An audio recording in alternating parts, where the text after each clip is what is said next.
Oh, they don't care about that, or no, they'll take care of me, or they know I'm doing this, but they're fine with it. Doesn't matter when it goes above their head, and they're told that they have to terminate you or whatever it is.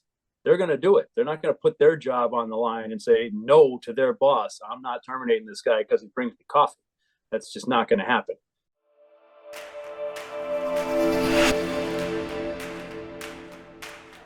The facts, dates, and events presented in this video are from the member's best recollection and may not be fully accurate.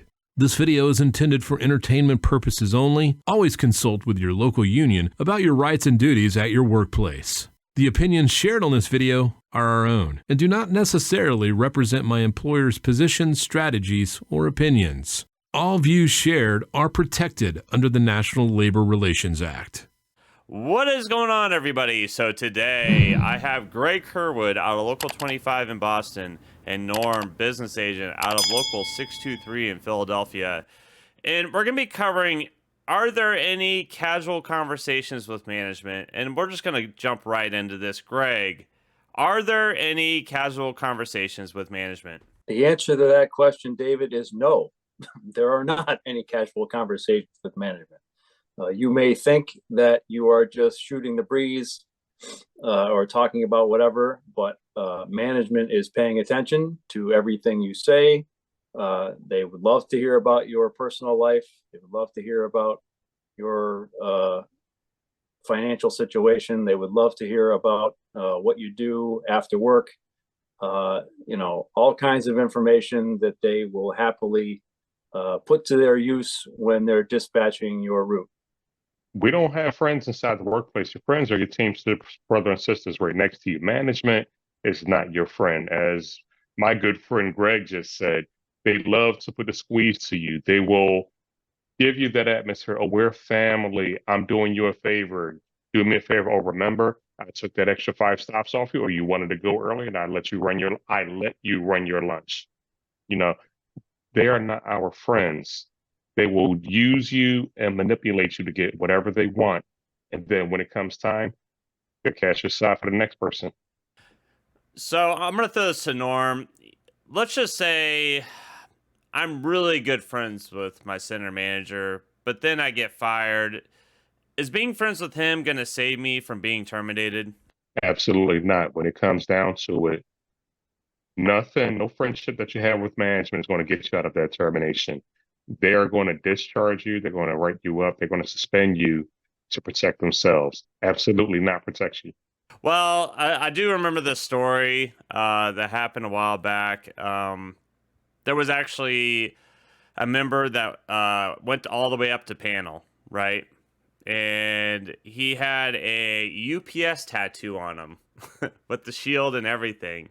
And he was dumbfounded on how the company could do this to him. And I think the reality is that sometimes the orders come from somewhere else. Sometimes, no matter how close you are with your center manager, they're going to have to pull the trigger, and I've seen people that were some of the fastest drivers we've ever had. And maybe they destroyed a package car. Maybe they just did too many things that no matter how close you are with management or how good of a job you think you're doing, it's out of their hands and they're going to have to pull that trigger. I'm going to throw this to Greg. Greg, I see you nodding your head like you've seen this before. Is there anything else you'd like to add to that? Well, I think we've all seen it many, many times. It doesn't matter how many times you bring them coffee in the morning or how many favors you do for them. Sooner or later, you're going to make a mistake somewhere along the line.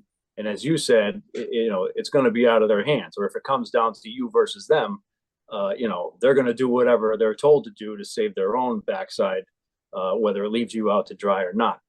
And, you can, the number of times you see, a driver in that situation, just like you said, dumbfounded, I can't believe they're doing this, and then turns it to management, says all the favors I did for you, all the times I skipped my lunch, all the running and gunning and all, I do whatever you asked me to do. And now you're going to turn around and do this.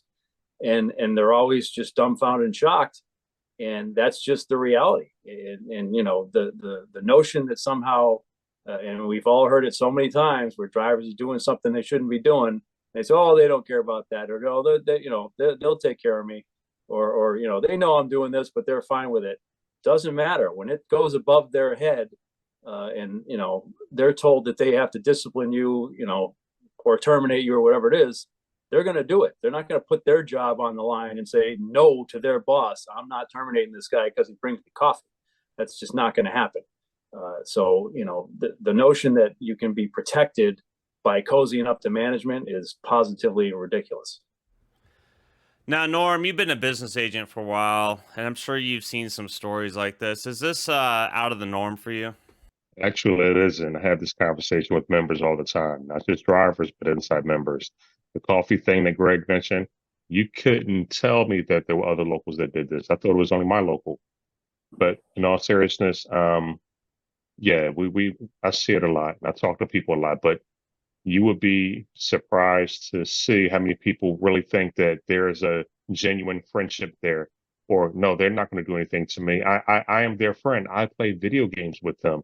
I hang out with them. You know, we go to the bar, have a drink. But and then they're the ones that always, as Greg just said, they're wide-eyed like a deer caught in the headlights when the hammer's dropped on them each and every time. And then all of a sudden, it's boo-hoo, it's crocodile tears. It's how could this happen to me? Unfortunately, but I'm the bad guy when I try to pull their coattail to it all the time. Now, there's another story I would like to share real quick. This happened a long time ago. We had a center manager that was, oddly enough, going through a divorce. So he went to the club with his boys, which was other drivers. He ended up getting drunk when he was out there. The driver drove him home. The center manager actually threw up in his car. And then the following Monday, the driver was pulled into the office because something he did on Friday, and he was issued a warning letter.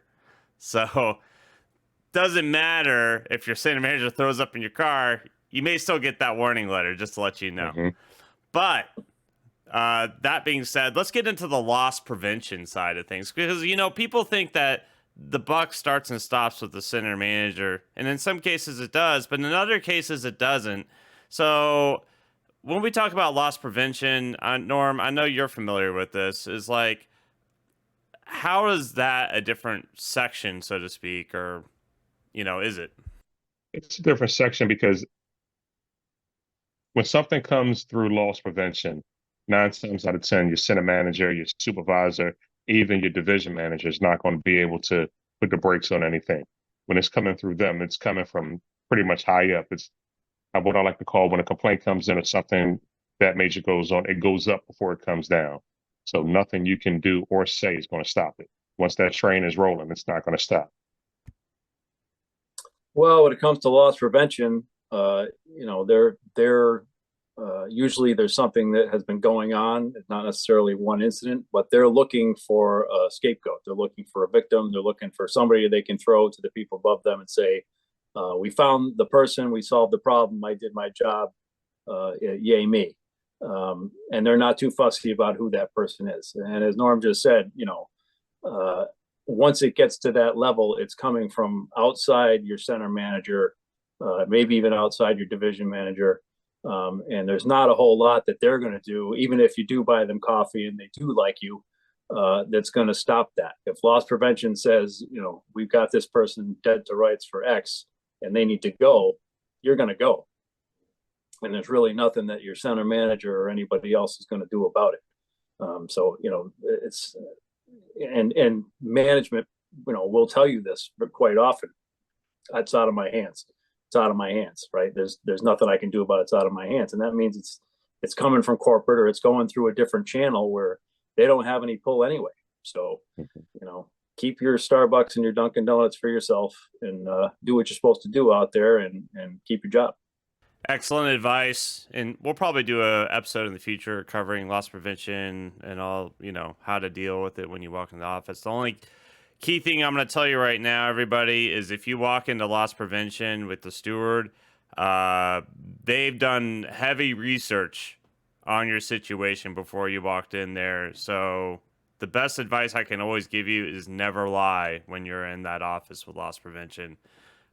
It will never end well. So, with that being said, if you have not done so already, follow Greg Kerwood's many Facebook groups. I guess I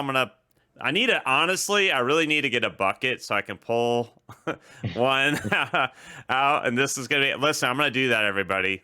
Give me this weekend. I'll try to have it on next week's video. But this week, I'm going to tell you, follow the Teamster Media Hub. You'll find my show and a few others on there. Great place to get education for, what we do here, right? And also, 623 Lives Matter, Facebook, Instagram, all social medias.